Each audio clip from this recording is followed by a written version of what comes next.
नजर कैदेत ठेवले, आंदोलन होणार का? 100% होणार। आणि आंदोलन कशा पद्धतीने झालं हे आंदोलन झाल्यानंतर कळून येईल, परंतु आंदोलन हे होणारच। सरकारनं कितीही दडपशाही केली तरी आंदोलन हे होणारच। काय मागण्या आहेत प्रमुख? खरं तर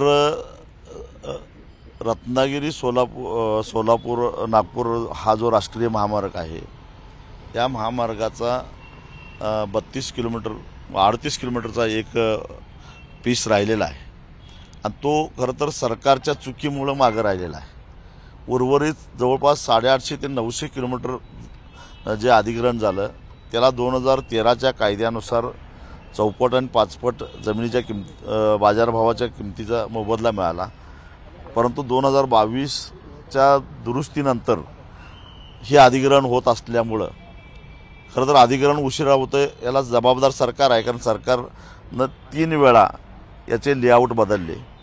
आधीचा प्रचलित रस्ता जो आहे तो रुंद करायचं ठरलेलं होतं, तो बदलला।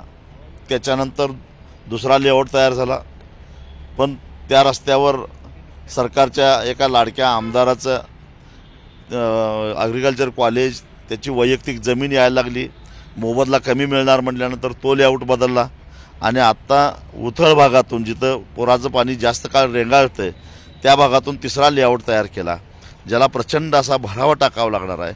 आणि एका लाडक्या आमदाराला वाचवता अख्खी सांगली शहर पाण्यामध्ये जायला लागलं। सांगली शहरच नाही, सांगलवाडी असेल, मौजे डिग्रज असेल, कसबे डिग्रज असेल, समडोळी असेल, दुधगाव असेल, खोची असेल, वठार असेल, त्याचबरोबर दानोळी, कोतळी, उमळवाड, कवटेसार या सगळ्या गावांना पुराचा मोठा धोका निर्माण झालेला आहे।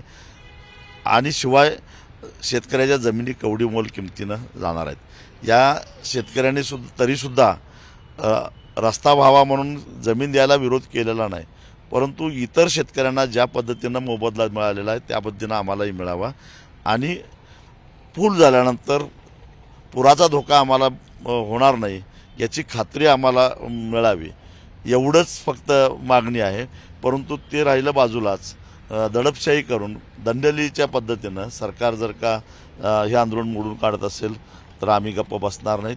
ताकदीनं आम्ही विरोध करू आणि शेवटपर्यंत लढत राहू आणि शेतकऱ्यांना न्याय मिळवून देऊ।